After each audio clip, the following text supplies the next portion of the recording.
Hello everyone, good morning and जय हिंद। मैं विवेक आप सभी का स्वागत करता हूं Exampur defence warrior YouTube channel पे। तो एयरफोर्स की वैकेंसी जल्दी आने वाली, नोटिफिकेशन इंतजार करिए, 20-25 तारीख तक आराम से आ जाएगा और उसकी तैयारी पहले से ही कर लीजिए। अब वैकेंसी तो आ जाएगी, सारी चीजें हो जाएंगी, लेकिन कहीं ना कहीं आपके मन में होगा एलिजिबिलिटी क्या है, सिलेक्शन कैसे होता, क्या कुछ बदलाव हुआ, कट ऑफ क्या था पिछली बार का। जो बच्चे पहली बार आए, जो पहले से तैयारी करें, उनको कहीं ना कहीं अपडेट रहते हैं, लेकिन ज्यादातर बच्चे हर साल नहीं जुड़ते, जैसे 12 पास होते जुड़ जाते। ओके, कौन कौन से बच्चे इस फॉर्म को भर सकते हैं पूरा डिटेल में बात करेंगे। मेल फीमेल एलिजिबिलिटी क्या है, परसेंटेज का क्राइटेरिया क्या है, 12th का सब्जेक्ट कौन सा होना चाहिए, 10th और 12th में सारी चीजें बात करेंगे ना। तो सबसे पहले हमें स्टार्ट करते हैं बिल्कुल बेसिक से। तो सबसे पहले आप एयरफोर्स की जब एग्जाम की बात करते हैं तो यहाँ पे दो टाइप के एग्जाम होते हैं, यानी दो वैकेंसी हमारे सामने होती है। एक होती है हमारा एक्स ग्रुप, जिसको हम लोग साइंस ग्रुप के नाम से भी जानते हैं, साइंस ग्रुप। एक होता है अदर देन साइंस, जिसको हम लोग वाई ग्रुप से भी नाम से जानते हैं। अदर देन साइंस होता है आपका अदर देन साइंस, जिसको नॉन साइंस भी बोल सकते हैं आप अपने तरीके से, वाई ग्रुप भी बोल सकते हैं। ठीक है, दो वैकेंसी यहाँ पे देखने को मिलती है। एक को टेक्निकल पोस्ट बोलते हैं, एक नॉन टेक्निकल पोस्ट बोलते हैं। बट इसके अंदर भी नॉन टेक्निकल जॉब ऑप्शन आता है जब आप फाइनल सिलेक्शन ले लोगे ट्रेनिंग के बाद, और यहाँ पे भी एक दो टेक्निकल पोस्ट का जॉब होता है। ओके, जॉब प्रोफाइल पे वीडियो ऑलरेडी अपलोडेड है, मैं वापस अपलोड कर दूंगा क्या क्या जॉब करना होता है। ओके, तो चलिए बात करते हैं बारीक से क्या क्या इनकी एलिजिबिलिटी, इंडिविजुअल कौन कौन सा बच्चे फॉर्म भर सकते हैं, सैलरी में क्या डिफरेंस है। जी नहीं, सैलरी में कोई डिफरेंस नहीं, सिलेक्शन प्रोसेस सेम है सबका अपना। आइए बात करते हैं पूरा डिटेल में। तो सबसे पहली चीज एलिजिबिलिटी क्या है, यानी कि कौन कौन से बच्चे इसका फॉर्म भर सकते हैं। तो male and female both candidate eligible है, सबसे पहली चीज ये है, यानी male and female both eligible है, male and female both candidate are eligible. But साथ में याद रहे आपको कि अनमैरिड ही होने चाहिए, यानी कि शादीशुदा नहीं होने चाहिए, अनमैरिड कैंडिडेट ही आपके एलिजिबल होते हैं। ठीक है, स्पेलिंग वगैरह देख लेना। आगे बढ़ते हैं, देखिए साइंस और अदर देन साइंस या फिर नॉन साइंस की एलिजिबिलिटी क्या है। साइंस में सबसे पहले चीज 12 पास होने चाहिए, आप पास है 12वीं तो आप इस फॉर्म को भर सकते हैं। 50% एग्रीगेट चाहिए, यानी कि आपके 12वीं में जो परसेंटेज है वो 50% होना चाहिए या फिर इससे ज्यादा। और इंग्लिश में इंडिविजुअली 50% होना चाहिए, यानी कि सर अगर मान लीजिए मैथ में मेरा 49 है या फिर 48 है और टोटल मेरा 61 है, इंग्लिश में 61 है या इंग्लिश में 51 है, तो आप एलिजिबल है। इंग्लिश में 50 से ज्यादा होना चाहिए, बाकी किसी में कम है ज्यादा कोई फर्क नहीं पड़ता।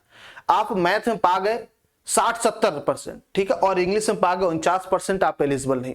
तो यहां पे मैटर एक इंग्लिश सब्जेक्ट का परसेंटेज करेगा और total math physics chemistry in सभी के सब्जेक्ट से इसको मतलब नहीं है, इस चीज को अपने मन में बैठा लीजिए। ठीक है, तो इंग्लिश में 50% रहना चाहिए 12th में और 50% टोटल यानी एग्रीगेट चाहिए। अगला चीज पीसीएम होना चाहिए आप 12th में, यानी कि physics chemistry math necessary subject है आपका इसमें।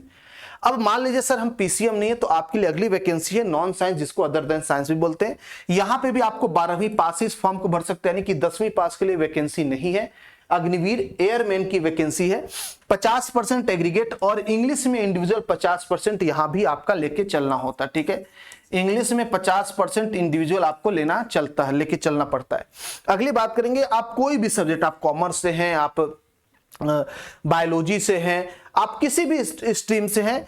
अच्छा सर हम अगर पीसीएम वाले क्या भर सकते हैं इसको, हाँ, यानी कि वाई ग्रुप को कोई भी भर सकता है, कोई भी भर सकता है, चाहे किसी स्ट्रीम से 12वीं पास है कि नहीं, बस ये मैटर करता है 50% के साथ। ओके, कोई भर सकता है, लड़का हो लड़की हो सभी लोग भर सकते हैं। अब बहुत सारे बच्चों के मन में डाउट आएगा, सर हम पीसीएम वाले, हम इसको दोनों एक साथ भर सकते हैं। बिल्कुल दोनों भर सकते हैं।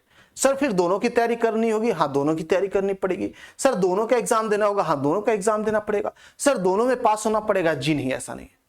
अगर आप दोनों का फॉर्म भरते हैं तो आपको एक एक्स्ट्रा सब्जेक्ट यानी रागा पढ़ना पड़ता है, जिसके अंदर 3 सब्जेक्ट ऑलरेडी होते हैं। मैं बात करूंगा अभी सिलेबस वाले पोर्शन में, एक सिलेबस आपको एक्स्ट्रा पढ़ना होता है। और अगर आप दोनों में से किसी एक में भी पास हो गए ना, तो आप सिलेक्टेड माने जाते हैं, जिसमें भी हो जाएंगे। ठीक है, तो मैक्सिमम जो परसेंटेज के बच्चे होते हैं जो पीसीएम वाले तो दोनों भरते हैं। तो आप भी कोशिश करेंगे जब फॉर्म आएगा तो आप दोनों भरेंगे, एक नहीं भरेंगे, क्योंकि मुश्किल से मुश्किल सिर्फ रागा देना होता है आपको एक्स्ट्रा, और वो भी बहुत मुश्किल नहीं होता। ठीक है, तो ये आपके सामने पूरा एलिजिबिलिटी देख लेंगे। डेट ऑफ बर्थ वगैरह एग्जैक्ट बताना भी थोड़ा मुश्किल हो जाता है, 21 साल तक लेते हैं, लेकिन एग्जैक्ट डेट जो है आपका नोटिफिकेशन के साथ ही यानी 20 जुलाई तक आ जाएगा, आप उसका टेंशन मत लीजिए। बस अंदाजा लगा लीजिए 20 साल या 20.5 साल के बीच में है कि नहीं, मतलब 20.5 साल तक, क्योंकि 21 साल तक ही लेते हैं। तो आप 20.5 जोड़ लीजिएगा, आज ही से जोड़ लीजिए या फिर 20 जुलाई से जोड़ लीजिए ना, आपका देख लीजिएगा एज एलिजिबिलिटी एग्जैक्ट तभी पता चलेगा। चलेगा। ओके, अगली चीज आती है सिलेक्शन प्रोसेस, यानी कि हम सिलेक्शन कैसे ले सकते हैं, हमें क्या क्या करना होगा इसके लिए। तो सबसे पहला चीज आपको ऑनलाइन फॉर्म भरना पड़ेगा। ठीक है, ऑनलाइन फॉर्म भर देंगे, आपका 20 जुलाई तक नोटिफिकेशन आ जाएगा, एग्जैक्ट डेट आ जाएगा फॉर्म कब से भरा जाएगा। तो पहला स्टेप आपको फॉर्म भरना है। फिर दूसरा स्टेप आता है कि आपको ऑनलाइन रिटन एग्जाम देना होगा। इस रिटन एग्जाम में बेटा निगेटिव मार्किंग होती है, मार्किंग स्कीम में भी हम बात करेंगे। दूसरा स्टेप क्या हो गया, आपको ऑनलाइन रिटन एग्जाम देना होगा। इसके बाद आप लोगों को फेज 2 देना पड़ेगा। फेज 2 क्या है सर, इसके अंदर आपका सब कुछ होता है, फिजिकल होता है, मेडिकल होता है, डॉक्यूमेंट बोल दीजिए वेरिफिकेशन माइनर लेवल पे होता है, और साथ ही साथ माइनर लेवल पे बोला हो ना, पूरा एग्जैक्ट नहीं, पूरा सब कुछ एक बार यहां भी मांगते बता रहा हूं। और यहीं पे आपका होता है जीडीएसआरटी। जीडीएसआरटी क्या है, ये इंपॉर्टेंट चीज है। जीडीएसआरटी मतलब एक तरीके का इंटरव्यू कंडक्ट कराते हैं। क्या कराते बेटा, इंटरव्यू कंडक्ट कराते हैं, यानी कि यहां पे इंटरव्यू आपको देना होता है। बट ये डरने वाली बात नहीं, क्योंकि बहुत ही सिंपल सा इंटरव्यू होता है, बहुत मुश्किल वाला नहीं होता, नॉर्मल लड़के निकाल लेते हैं। अगर आप बहुत गांव से बिलोंग करते हैं, आपको इंग्लिश नहीं आता, तो भी आप निकालोगे, बस शर्ते थोड़ा सा आपको इंप्रूव करना पड़ेगा, और वो हम करवा देते लास्ट के 1 हफ्ता 10 दिन में ही, फ्री में, ऐसा कुछ पैसे नहीं लेते उसका। आप देखेंगे अब की बार एयरफोर्स के कितने बच्चे आए, सभी फ्री ऑफ कॉस्ट हमने बैच ऑफलाइन भी प्रोवाइड कराया, ऑनलाइन भी प्रोवाइड कराया। मतलब हिंदुस्तान के कोने कोने तक अगर एयरफोर्स का एस्पिरेंट है तो एग्जामपुर डिफेंस वॉरियर से जरूर पढ़ा। आइए बात करते हैं, तो फेज 3 में आपको कहीं ना कहीं, फेज 2 में मतलब आपको कहीं ना कहीं इंटरव्यू का पार्ट बनना पड़ेगा, जो कि हम जिम्मेदारी लेते हैं आपको सिखाने की, उसका टेंशन मत लीजिएगा आप।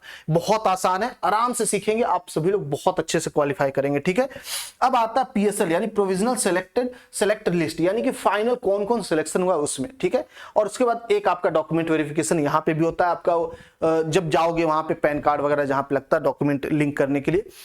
ओके, चलिए बात कर लेते हैं। तो यहां पे इंपॉर्टेंट क्या हमारे सामने, इंपॉर्टेंट सिर्फ 2 चीज है। एक तो पहला ऑनलाइन एग्जाम यानी ऑनलाइन रिटन एग्जाम ये है, और दूसरा फेज 2 यानी फेज 1 और फेज 2 आपके लिए इंपॉर्टेंट होने वाला है। रिटन एग्जाम की भी तैयारी हम कराएंगे, फेज 2 की हम लोग ऐसे ही कराते हैं, सबका कराते हैं। तो इंपॉर्टेंट यही दोनों, और यही दोनों हमारा स्ट्रॉन्ग पॉइंट है।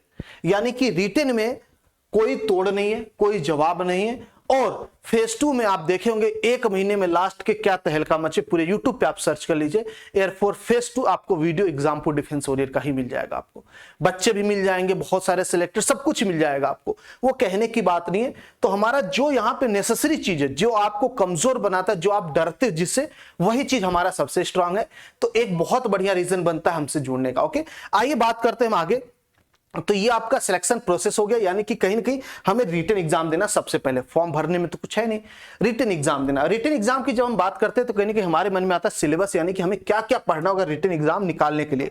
तो रिटन एग्जाम के लिए यहाँ पे साइंस और अदर देन साइंस दोनों की बात करते हैं।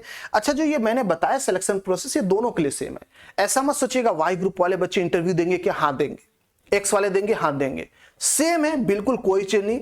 लड़का लड़की दोनों के लिए सेम, ऐसा नहीं लड़कियां नहीं देंगी। एनसीसी सी सर्टिफिकेट है आपका A-B ग्रेड तक, तो आपको रिलैक्सेशन मिल जाता है, लेकिन आपको पार्ट बनना पड़ेगा जीडी का, इस चीज को ध्यान में रखिएगा। आइए बात करते हैं सिलेबस का। जो साइंस ग्रुप का आपका सिलेबस है बेटा, ये आपका होता है 70 नंबर का, 70 नंबर का पेपर होता है आपका, जहां पे मैथ टेक्निकल यानी जो 11th 12th वाला मैथ है, जो इंटीग्रेशन, डिफरेंशिएशन, कैलकुलस बोल दो, trigonometry, algebra, complex number, 2D 3D vector, ये सारी चीज, स्टैटिस्टिक, प्रोबेबिलिटी, परमुटेशन, कॉम्बिनेशन, ये सारी चीजें यहां पे आती हैं। ठीक है, मैथ के 25 क्वेश्चन होते हैं, इंग्लिश के 20 क्वेश्चन और फिजिक्स के आपके 25 क्वेश्चन। ये जो मैथ, फिजिक्स, इंग्लिश है, ये सभी 12th लेवल के ही होते हैं, इस चीज को ध्यान में रखिएगा। 11th 12th लेवल के होते हैं, यानी इंटर लेवल के होते हैं। नॉन साइंस या फिर अदर देन साइंस की बात करूंगा तो इंग्लिश आप कह सकते हो 12th लेवल का, यानी कि अच्छे लेवल का क्वेश्चन आता है इंग्लिश का। और ये जो दूसरा सब्जेक्ट आपको रागा लिखा, सर ऐसा सब्जेक्ट तो हमने देखा नहीं। यहां पे एक्चुअली 3 सब्जेक्ट को मिला के बनाया गया। एक तो रीजनिंग हो गया आपके पास, दूसरा हो गया एरिथमेटिक मैथ, तीसरा हो गया बेटा आपको जनरल अवेयरनेस यानी कि जीके जीएस। तो 3 सब्जेक्ट है, रीजनिंग, मैथ और जीके जीएस। सर मैथ यहां भी, मैथ यहां पे जी नहीं, ये वाला जो मैथ आएगा बेटा वो आएगा आपका 10th लेवल तक का, यानी परसेंटेज रेशियो, प्रॉफिट लॉस, ये सारी चीजें ना, CISI, ये सारी चीजें क्वेश्चन यहां पे आते हैं। ओके, रीजनिंग आपका बेसिक है और जीके जीएस का क्वेश्चन। टोटल यहां से 50 क्वेश्चन बनते हैं, 30 क्वेश्चन का टोटल ये होता है रागा का सेक्शन। ठीक है, तो यहां पे देखने में 2 ही लगता है, लेकिन यहां पे 4 सब्जेक्ट है और यहां पे सिर्फ 3 सब्जेक्ट है। यहां 4 सब्जेक्ट आपको प्रॉपर पढ़ना पड़ेगा। ठीक है, तो ये है कंप्लीट सिलेबस, आप सब लोग देख सकते हैं। साइंस में मैथ, इंग्लिश, फिजिक्स 25-25 और 20 ऐसे चलता है, और यहां पे 20 इंग्लिश का और रागा ये। अब जब आप दोनों फॉर्म भरते XY का, तो अच्छी चीज क्या होती है ना, कि आपको ना इंग्लिश वाला बार बार एग्जाम नहीं देना रहता है, यानी कि आप यहां पे जो इंग्लिश वाला पेपर दोगे ना, यही नंबर काउंट होगा आपका इसमें भी वाई में। यानी इंग्लिश का पेपर 2 बार नहीं देना होता, आपको सिर्फ एक्स्ट्रा रागा देना होगा। अगर आप एक्स वाई दोनों भरते ना तो एक्स वाई वाला पेपर तो दे दिए, और उसके बाद 30 नंबर का आपको रागा अलग से सॉल्व करना रहता है। इंग्लिश 2 बार नहीं देना, एक ही बार। तो इसीलिए ज्यादातर बच्चे दोनों फॉर्म भरते हैं। ओके, आगे बात करते हैं हम सभी लोग, आगे बात करते हैं। अच्छा, आपके मन में होगा कि सर आसान कौन सा है? तो आसान डिपेंड करता है कि आपकी तैयारी कितनी अच्छी है, कितने आप स्ट्रांग हो सब्जेक्ट को लेके ना। अगर 11th 12th आप पीसीएम से रहे हो और आपका स्ट्रांग रहा है, मतलब एटलीस्ट सीखने लायक समझने लायक मैथ फिजिक्स आपका है, तो आप एक्स ग्रुप की तरफ चाहिए, साइंस ग्रुप की तरफ। अदरवाइज अगर आपको लगे मैथ फिजिक्स बस पास में नहीं समझ में आता, बिल्कुल भी नहीं आता, तो आप अदर देन साइंस की तरफ भी जा सकते हैं। दोनों ऑप्शन आपके पास है। ओके, आगे बात करेंगे मार्किंग स्कीम, यानी नंबर वगैरह कैसे मिलता है, निगेटिव मार्किंग होती है नहीं होती है। तो देखिए, सबसे पहला चीज साइंस में टाइमिंग मिलता है, 60 मिनट का मिलता है। 60 मिनट के अंदर आपको 70 क्वेश्चन करने, मतलब 1 मिनट का एक क्वेश्चन भी नहीं है, बहुत कम टाइम मिलता है। बहुत ही रैपिड फायर तरीके से क्वेश्चन सॉल्व करना होता है, और वो सब चीजें हम लोग ट्रेनिंग देते हैं, सिखाते बच्चों को, सारा मुश्किल सहल हो जाता है। एग्जाम तक हर एक बच्चा जो भी हमसे जुड़ा रहता है, पढ़ता है, एग्जाम तक उसका सबका टेंशन खत्म हो जाता है, वो सिर्फ और सिर्फ फिर लग जाता है अपने मेहनत पे। ठीक है, और यही आपको करना भी है, यही हम सिखाते भी हैं। एक क्वेश्चन 1 नंबर का होगा और 0.25 निगेटिव मार्किंग होगी। ओके, नॉन साइंस की बात करेंगे, सिर्फ 45 मिनट का आपका पेपर होने वाला है, एक क्वेश्चन 1 नंबर का और 0.25 निगेटिव मार्किंग। अब देखिएगा एक चीज, यहां पे जब हम साइंस ग्रुप के लिए 60 मिनट बात करते हैं ना, तो ऐसा मत सोचिएगा 60 मिनट का क्लास स्टार्ट हो गया, आप सॉल्व करिए मैथ इंग्लिश बाद में, पहले, ऐसा नहीं। इंग्लिश का अपना टाइम होता है, मैथ का अपना होता है, फिजिक्स का अपना होता है, यानी सबका अलग अलग टाइम होता है। मैथ का जो टाइम रहेगा उसी में उसको सॉल्व करना, वो इंग्लिश के आप टाइम नहीं यूज कर सकते। कहीं आप सोचे इंग्लिश का हम लोग बहुत जल्दी सॉल्व कर देंगे फिर मैथ सॉल्व करने बैठ जाएंगे, ऐसा नहीं है। तो इंडिविजुअल सबका ड्यूरेशन मिलता है, और वहां पे सिस्टम में काउंट होता रहता है, आपको दिखता रहता है मैथ में इतना टाइम बचा है। ठीक है, तो ऐसा आपको सिलेबस देखने को मिलेगा, मार्किंग स्कीम ऐसे, नंबर निगेटिव आपका होता है, और ड्यूरेशन ये रहा। ओके, आगे बात करेंगे कट ऑफ क्या रहा। तो देखेंगे 02/2023 का आपका रिजल्ट आ चुका है, सब कुछ आ चुका, बट अभी फेज 2 नहीं हुआ है, तो उसका हम कट ऑफ की बात नहीं करेंगे, क्योंकि फाइनल कट ऑफ ही मायने रखता है। पहले फेज का कट ऑफ मायने नहीं रखता हमारे लिए, क्योंकि क्या फायदा रिटर्न निकालने का जब हम फाइनल में सिलेक्टेड ही नहीं हो। तो हम लोग इसके पहले की बात कर लेते हैं, यानी 01/2023 के कट ऑफ की बात कर लेते हैं। ये आपका कट ऑफ जो है 01/2023 का है, और ये रिटर्न का कट ऑफ है फेज 1 का है। सर फेज 1 का क्यों दिखा रहे हो, फेज 2 का दिखाओ। देखो फेज 2 में कोई बदलाव नहीं, जो है सेम टू सेम है, सभी बच्चों को लगभग ये ले लिए थे, और बस कहीं बदलाव हुआ तो ये फीमेल कैंडिडेट में 25 नंबर चला गया था। यानी साइंस ग्रुप में जो मेल कैंडिडेट का कट ऑफ था 39.5, तो इन सभी बच्चों को उठा लिए थे, 39.5 वालों को। फीमेल कैंडिडेट का 23 गया था, रिटर्न का फेज 2 में 25 गया था। नॉन साइंस में मेल कैंडिडेट का 40.5 गया था, सभी बच्चों को ले लिए थे लगभग, और फीमेल का 27.5 गया था, लगभग इनको भी सभी बच्चों को ले लिए, सेम लेवल पे गया था। तो फेज 1 फेज 2 कहीं ना कहीं सेम गया था। तो अब की बार भी उम्मीद करते, लेकिन अब की बार कट ऑफ काफी लो गया है फेज 1 का, तो फेज 2 थोड़ा सा बढ़ता हुआ दिखेगा। ओके, तो ये रहा आपके सामने कट ऑफ। यानी आपको कहीं ना कहीं टारगेट क्या करना, आप इस चीज को समझिए कि आपके सामने पेपर आएगा, कितने नंबर का, साइंस ग्रुप की बात करूंगा 70 नंबर का पेपर आएगा। इस 70 में से कितने पाने, मैक्सिमम टू मैक्सिमम 40। मैं कहता हूं अगर 36 पाओगे तो भी सिलेक्टेड हो। अब की बार 36 पे भी सिलेक्टेड हो, 40 लेके चलो, खूब मैक्सिमम, खूब ज्यादा। क्या हम इस लायक नहीं बेटा, क्या हम इस लायक नहीं हो सकते कि 70 में से 40 नंबर पा जाए? बहुत आराम से, बहुत आराम से। मैं कह रहा हूं मैथ में कुछ नहीं तो 25 में से 15 प्लस क्वेश्चन आराम से आ जाते हैं। फिजिक्स मान लीजिए 15 प्लस 30 हो गया, और 15 तो मान ही लीजिए 12 मान लीजिए आपका इंग्लिश से, 12 मान लीजिए 20 में से इंग्लिश आसान आता है तो आराम से हो जाता है, बहुत मुश्किल नहीं होता है। तो आराम से 40 आप पहुंच जाते हो, कोई इसमें दिक्कत वाली बात ही नहीं होती, बहुत आराम से निकलता है, बस आपको सही स्ट्रेटेजी फॉलो करना होता है। हाँ, यहां पे जो कट ऑफ है थोड़ा सा हाई, इस चीज को समझना पड़ेगा। क्यों? क्योंकि इसका सिलेबस जो है और एलिजिबिलिटी जो है वो बहुत ही नॉर्मल है। जैसे कि जो रेलवे की तैयारी करता है, एसएससी की लो लेवल की तैयारी करते हैं, वो भी इस फॉर्म को भर देते हैं, और सेम ही सिलेबस है, तो कहीं ना कहीं कट ऑफ बढ़ा देते हैं। तो इसका रीजन ये है इसमें, और सिलेबस इसका नॉर्मल होता है, और एलिजिबिलिटी भी है कि सभी बच्चे भरते हैं। तो साइंस वाले बहुत सारे बच्चे भर देते हैं, तो यहाँ पे थोड़ा सा परसेंटेज ज्यादा हो जाता है बच्चों का अटेम्प्टेंस का ना। तो ये रहा आपका कट ऑफ जो आपका एक्सपेक्टेड कर सकते हैं, यानी कि हमें इतने का टारगेट रखना है। जो अदर देन साइंस है बेटा आपको 25 में से स्कोर करना है, ठीक है, 50 में से, सॉरी। आइए बात करते हैं फिजिकल स्टैंडर्ड क्या है, यानी कि हमारी हाइट कितनी होनी चाहिए, हम फॉर्म भर सकते हैं कि नहीं भर सकते हैं, ये सारी चीज। नहीं, फिजिकल मतलब करना क्या है, मेडिकल इसके बाद मैं हाइट की बात करूंगा, यानी हमें क्या क्या चीज से गुजरना होगा फिजिकली। तो देखिए, लड़कों को 1.6 किलोमीटर की दौड़ लगानी, कितनी, 1.6 किलोमीटर की दौड़ लगानी, कितने में, 7 मिनट में।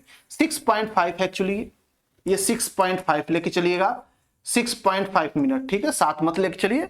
अगला चीज 20 उठक बैठक यानी स्क्वाट अप करना है 1 मिनट के अंदर। उसके बाद 10 पुशअप करना आपको 1 मिनट के अंदर, 10 सीटअप करना आपको 1 मिनट के अंदर। तो ये आपका फिजिकल हो गया मेल का। फीमेल का जो 1.6 किलोमीटर आपका 8 मिनट बोल दीजिए, या फिर 7.5 ही लेके चलिएगा, इससे ज्यादा मत लेके चलिए, 7.5 मिनट लेके चलिए। 15 स्क्वाट अप यानी कि उठक बैठक आपको करना है 1 मिनट में, और आपको पुशअप वगैरह नहीं करना, आपको सीटअप करना है, बेंट नहीं करना होगा। सीटअप आपका, हाँ, बेंट नहीं, नेवी में 1.5 मिनट में आपको ये करना होगा 10 सीटअप, ठीक है, आपका पुशअप नहीं है यहाँ पे। ये आपका फिजिकल, और ये हो जाता है, इसका टेंशन मत लीजिए। अब इंपॉर्टेंट है मेडिकल, यानी कि आप दूसरी एलिजिबिलिटी एक तरीके से बोल सकते हैं कि हम फॉर्म भर सकते हैं कि नहीं। आप एक बार देख लीजिएगा गौर से। देखिए, तो जो भी बच्चे जिनकी भी हाइट 152.5 सेंटीमीटर से ज्यादा है, लड़के मेल कैंडिडेट 152.5 से ज्यादा है, आप सभी लोग एलिजिबल है, ठीक है। अगर फीमेल कैंडिडेट है तो 152 सेंटीमीटर मांगते हैं। अगर आप हिल स्टेशन से आते हैं, उत्तराखंड के किसी जैसे गढ़वाली इलाके से आते, पहाड़ी इलाके से आते हैं, या फिर हिमाचल प्रदेश की तरफ से आते हैं, तो आप सभी का क्या होता है, ये लेते हैं 147, और नॉर्थ ईस्ट का भी 147 लेते हैं, जैसे उधर मिजोरम हो गया, आसाम हो गया, उधर आपका क्या करते हैं 147 सेंटीमीटर ही हाइट लेते हैं। आगे बात करेंगे, अगर आप लक्षद्वीप से हैं तो 150 सेंटीमीटर, ठीक है। तो लड़कियों के लिए ये सारी चीजें बता दूं, लड़कों के लिए 152.5 सेंटीमीटर आपकी हाइट होनी चाहिए। इस चीज को देख लीजिएगा, कैलकुलेशन देख लीजिएगा, आप अपनी हाइट नाप लीजिएगा। लड़कियों का 152 है। अगर आप उत्तराखंड के किसी हिल स्टेशन से, हिमाचल प्रदेश के किसी हिल स्टेशन से आते हैं, तो आपका 147 लेके चलते हैं, और 150 आपका लक्षद्वीप का। वेट कितना होना चाहिए, तो वेट प्रोपोर्शन में होता है, आप वेट एग्जैक्ट नहीं बता सकते, हाइट के हिसाब से होता और एज के हिसाब से होता, ओके। चेस्ट का कोई भी वो नहीं है आपका, मेजरमेंट नहीं, एक्सपेंशन 5% का होना चाहिए, ठीक है। 5 सेंटीमीटर का 5%, मतलब 5 सेंटीमीटर का आपका एक्सपेंशन होना चाहिए। हियरिंग का कोई बहुत ज्यादा इशू नहीं, नॉर्मल आपको सुनाई देना चाहिए, वो चेक करते मशीन से, आपका बोल के भी चेक करते हैं। और डेंटल के आपके पास 14 पॉइंट होते हैं, वो 14 के से आई थिंक अगर 10 भी मैच कर जाते तो सिलेक्शन हो जाता है। 10 मतलब डेंटल कैसे चेक किया जाता है, तो आपका दांत से दांत रखवाते, ऐसे रख दिए, अब मैच कराते कितना दांत ऊपर नीचे सेम टू सेम टच हो रहा है। पीछे वाले लगभग सबके हो जाते हैं, आगे वाले जितने हो जाएंगे उस हिसाब से आपका सिलेक्शन तय होता है। बहुत सारे बच्चों का डाउट होता है, सर मेरा दांत बाहर है, मेरा दांत अंदर है, तो आप दांत बंद करिए, मुंह बंद करिए, अब देखिए कितना दांत एकदम डायरेक्टली मैच कर रहा है, तो वही पॉइंट बनता है, ठीक है, वही होता है, और कोई पॉइंट यहाँ पे नहीं होता है। बाकी मसूड़ वगैरह भी देखते हैं, बीमारी नहीं होनी चाहिए कोई, बाकी तो नॉर्मल रहता है। तो ये आपका है ओवरऑल, कहीं ना कहीं हाइट यहाँ पे इंपॉर्टेंट था, ठीक है। आई साइट वगैरह में आता बच्चों के मन में डाउट कि सर चश्मा लगाएं क्या एलिजिबल है, बिल्कुल एलिजिबल है, कोई दिक्कत नहीं, बट लेजर सर्जरी वगैरह नहीं होना चाहिए। बहुत सारे बच्चे कहते हैं कि हमारा ऑपरेशन हुआ है, स्टोन का हुआ, बहुत सारी दिक्कत होती है, क्या आप एलिजिबल? बिल्कुल कोई दिक्कत नहीं है। आप 3 महीने से ज्यादा रहना चाहिए ऑपरेशन पुराना, तब हो जाएगा, कोई दिक्कत नहीं, ठीक है। इतना चलता है सबके लाइफ में, ऑपरेशन वगैरह तो चलता ही रहता है, ओके। अब बात करते, देखो ये सारी चीजें तो मैंने आपको बता दिया, लेकिन यहां पे इंपॉर्टेंट क्या था, सिर्फ 2 ही चीज था, एक तो आपका रिटन और दूसरा फेज 2, और इन्हीं दोनों में हम स्ट्रांग है, आपको ये बात मैं पहले बता चुका हूं, यही हमारा स्ट्रांग पॉइंट है, यही हमारा MVP है। तो आप सभी के लिए ब्रह्मोस बैच हमारा आ चुका है, जिसकी क्लासेस बेटा हम लोग 15 जुलाई से स्टार्ट कर देंगे। आपका जो नोटिफिकेशन ये मान के चलिए 20 से 25 जुलाई तक आएगा। तो सर आप बैच पहले क्यों ला रहे हो? क्योंकि मेरा मानना यह कि जब तक आपका नोटिफिकेशन आए, जब तक बच्चे लोग फॉर्म भरने जाएं, तब तक आपका आधा से सिलेबस कंप्लीट हो जाए, और जब सभी लोगों का एडमिट कार्ड आए तो आपका रिवीजन स्टार्ट हो, ना कि पढ़ाई स्टार्ट हो। तो इस हिसाब से हम लोग कोर्स को जल्दी लॉन्च करते और टाइम पे स्टार्ट करके टाइम पे एंड करते। अब की बार नेवी में देखेंगे एग्जाम नजदीक अचानक से आ गया, लेकिन फिर भी हमारा जो परसेंटेज था, आप देखोगे बच्चों का प्यार का हो, सिलेक्शन का आप देखिएगा, फाइनल में दिखाएंगे हम आपको, बहुत ही जबरदस्त था। और ये तभी चल पाता जब हम पहले से प्लानिंग करते हैं। ऐसा नहीं कि हम आज बोल दिए 1 महीने बाद स्टार्ट करेंगे, नोटिफिकेशन आ जाएगा तो करेंगे, ये सारी चीजें अच्छी नहीं लगती। क्योंकि एक तो हम डिफेंस की तैयारी करा रहे, हम ही डिसिप्लिन या फिर पंक्चुअलिटी को, रेगुलरिटी को ना फॉलो करें तो दिक्कत है। दूसरा चीज, आप भी एक सही डेडिकेशन, सही डायरेक्शन में आइए ना तैयारी करने। ऐसा क्या नॉर्मल बच्चों की तरह फॉर्म आ गया तो भर दिए, सिलेक्शन होगा नहीं होगा। आपका भी एक डिसीजन होना चाहिए, करना है तो करना है। फॉर्म आएगा आएगा, हम पढ़ाई में लग जाते हैं, हमें सिलेक्शन लेना है। एक ड्यूरेशन, टाइम फिक्स होता है अपना ना, कि हमें इस टाइम में ये करना है। और यही तो डिफेंस की खास बात है।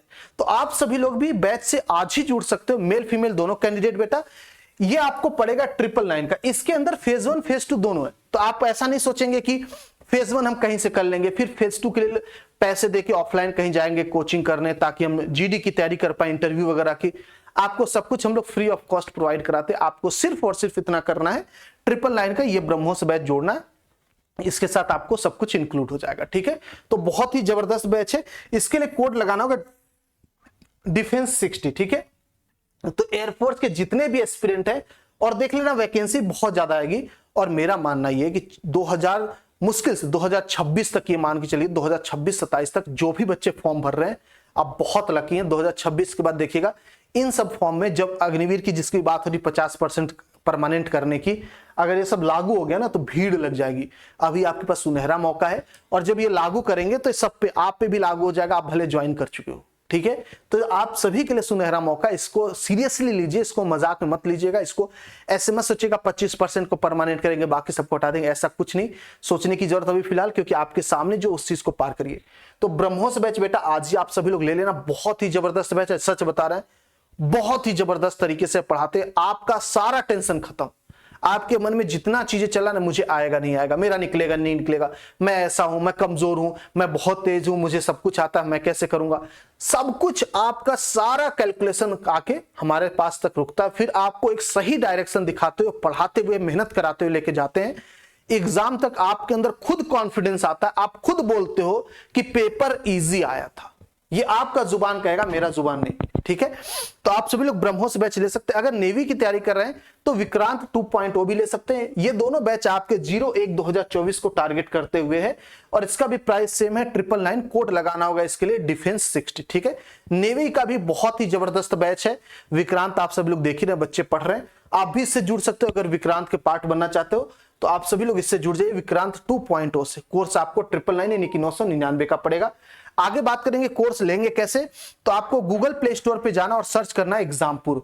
गूगल प्ले स्टोर पे सर्च करेंगे एग्जामपुर, वहां से ओपन करने के बाद एप्लीकेशन रजिस्टर करेंगे। रजिस्टर करने के बाद आप जाएंगे लाइव कोर्स पे, यहां ऊपर दिखेगा आपको लाइव कोर्स पे। जैसे ही जाएंगे यहां पे आपको दिख जाएगा विक्रांत 2.0 और ब्रह्मोस, ये दोनों दिखेगा आपको।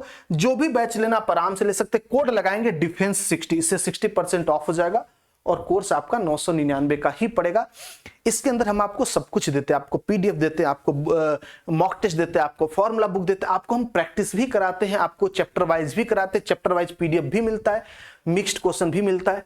मतलब आपको एक पैसे इधर उधर नहीं खर्च करने लायक है, ना एक बुक लेना है, ना एक चीज ढूंढना, कुछ नहीं ढूंढना है।